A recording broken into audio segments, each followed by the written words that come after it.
पास तो extra vote थे, इरफान सिद्दीकी साहब की तबीयत ख़राब है, अल्लाह उनको सेहत दे, और भी हमारे पास स्टैंड बाय पे वोट्स हैं। लेकिन इसकी तो रूलिंग पास हो गई है 59 टाइम्स। अगर आपको पूछा गया किसी चीज़ के ऊपर क्लॉज बाय क्लॉज आवाज़ देके, तो सब यूनानिमस हुआ। इसका मतलब कि सभी ऑन बोर्ड हैं।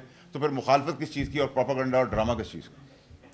थैंक यू जी। अच्छा एक सर सिर्फ इतना बताइएगा, इस तरमीम के हवाले से तो आपने उससे मुतालिक जुड़ी हुई चीज़ें बताई हैं, तरमीम के बारे में तो थोड़ा सा बता दें, खासतौर पर 243, खासतौर पर आईनी कोड और खासतौर पर बाकी जो चीज़ें थोड़ी सी प्रेस कॉन्फ्रेंस में। ठीक है भाई, देखिए मैं तो वैसे ही सब कौम को बता चुका हूँ, आपके तवज्जो से आपको भी बता चुका हूँ। अब 59 शिकें वो तो मैं याद नहीं कर सकता, लेकिन मोटा मोटा काम जो पाकिस्तान के लिए ज़रूरी था, जो मैं आप लोगों को बोल रहा था कि आप वक्त से पहले मिठाई खाएं, वो पानी से भी ज़्यादा स्मूथ पास होगा। वो पानी से ज़्यादा स्मूथ होते हुए आपने देखा, और आगे पानी से भी ज़्यादा और एक्सट्रीम स्मूथ होते हुए देखेंगे नेशनल असम्बली में, और आगे की तैयारी करेंगे इंशाल्लाह।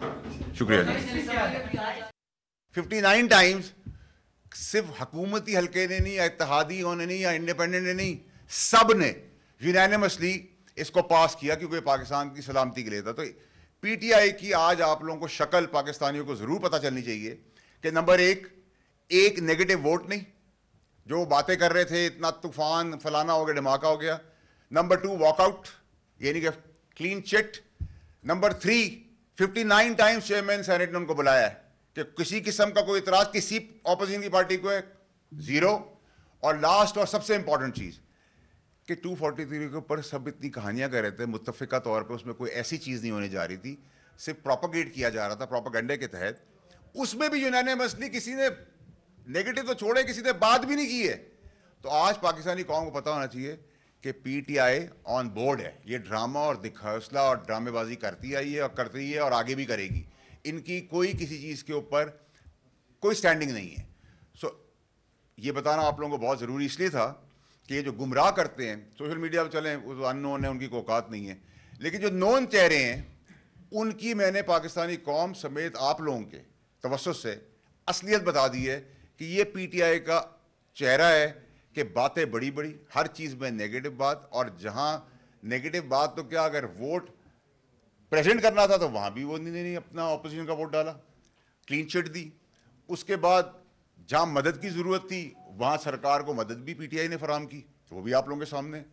और तीसरी चीज़ कि जो प्रोपोगेट कर रहे थे थ्रू आउट 2-3-4 दिन से नेगेटिव बातें और मस्जिदों की झूठी कहानियां सुना रहे थे, उन सब के मुंह पे आज एक पीटीआई वालों का तमाचा है कि उनकी असलियत तो खुल के कौम के सामने आ गई है। तो अब उनके पास क्या शक्ल दिखाने के लिए वो काबिल हैं, किस चीज़ के बेसिस पर वो पॉलिटिक्स कर रहे हैं, क्या वो कौम को बताना चाहिए?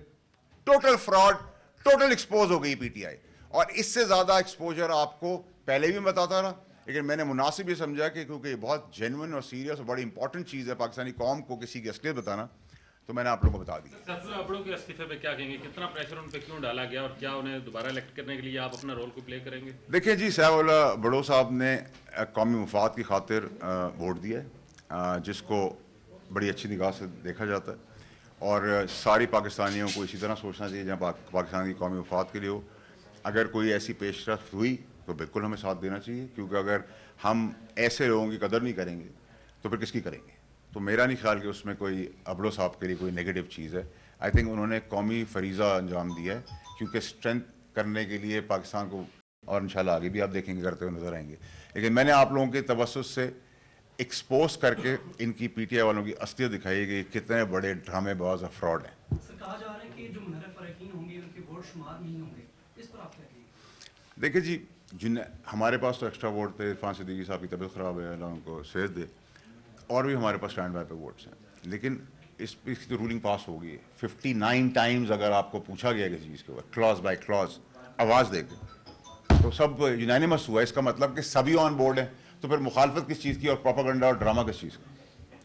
थैंक यू जी। अच्छा एक सर सिर्फ इतना बताइएगा, इस तरमीम के हवाले से तो आपने उससे मुतालिक जुड़ी हुई चीज़ें बताई हैं, तरमीम के बारे में तो थोड़ा सा बता दें, खासतौर पर 243, खासतौर पर आईनी कोड और खासतौर पर बाकी जो चीज़ें थोड़ी सी प्रेस कॉन्फ्रेंस में। ठीक है भाई, देखिए मैं तो वैसे ही सब कौम को बता चुका हूँ, आपके तवज्जो से आपको भी बता चुका हूँ। अब 59 शिकें वो तो मैं याद नहीं कर सकता, लेकिन मोटा मोटा काम जो पाकिस्तान के लिए ज़रूरी था, जो मैं आप लोगों को बोल रहा था कि आप वक्त से पहले मिठाई खाएं, वो पानी से भी ज़्यादा स्मूथ पास होगा। वो पानी से ज़्यादा स्मूथ होते हुए आपने देखा, और आगे पानी से भी ज़्यादा और एक्सट्रीम स्मूथ होते हुए देखेंगे नेशनल असेंबली में, और आगे की तैयारी करेंगे इंशाल्लाह। शुक्रिया जी।